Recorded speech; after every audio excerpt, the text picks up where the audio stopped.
Hi, I'm Coach Aaron with Fit Concepts. Welcome back to the Fit Concepts podcast.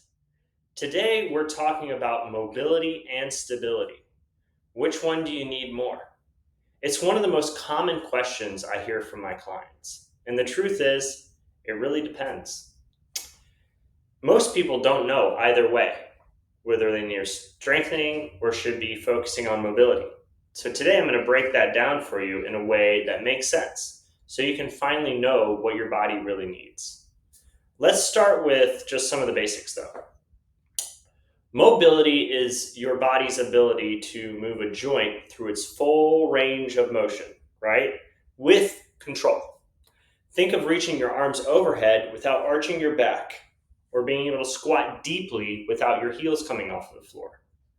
Stability is the body's ability to maintain control of that movement, holding proper alignment while resisting unwanted motion. For example, being able to lunge without your knee caving inward, or pressing overhead without your shoulders collapsing. Mobility is about access to movement. Stability is about control of that movement. One way I like to explain this is through something called the joint by joint approach. Our bodies alternate between stable segments and mobile segments. Your ankles need mobility. Your knees, stability. Your hips need to be mobilized or have mobility. Your lower back needs stability. Your thoracic spine needs mobility. And your shoulders need stability. When a joint isn't doing its job correctly, the joint above or below it end up paying the price. For example, if your hips are stiff and lack mobility, your lower back, which is supposed to be stable, will start moving too much. And boom, you get that back pain.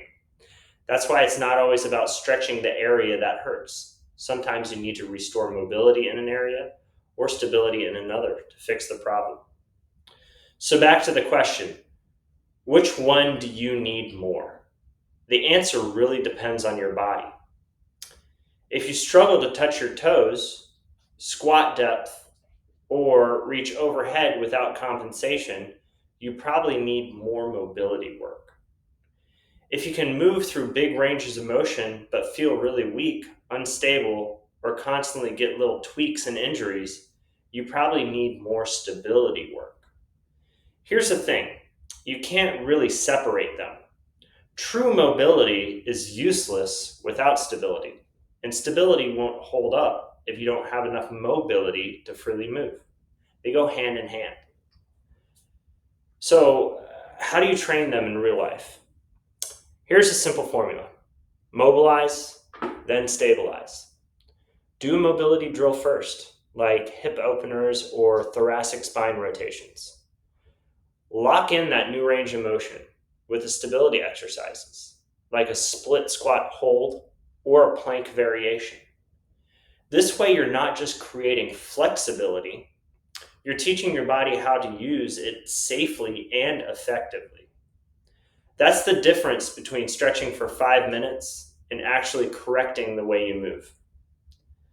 Maybe mobility or stability is something on your mind. You might need it a little bit more. But the truth is, you need both. Your body will be completely useless if you don't give it the cues it needs to prioritize how to do things in the right way. Pay attention to your movement. Are you too stiff or too loose? Then train accordingly. Because when you find the right balance between mobility and stability, you unlock the foundations for strength, performance, and longevity. Remember, it's not about moving more, it's about moving better. If you need help with any of this or want some more structured one-on-one training, visit our website and set up a consultation. We would be happy to help.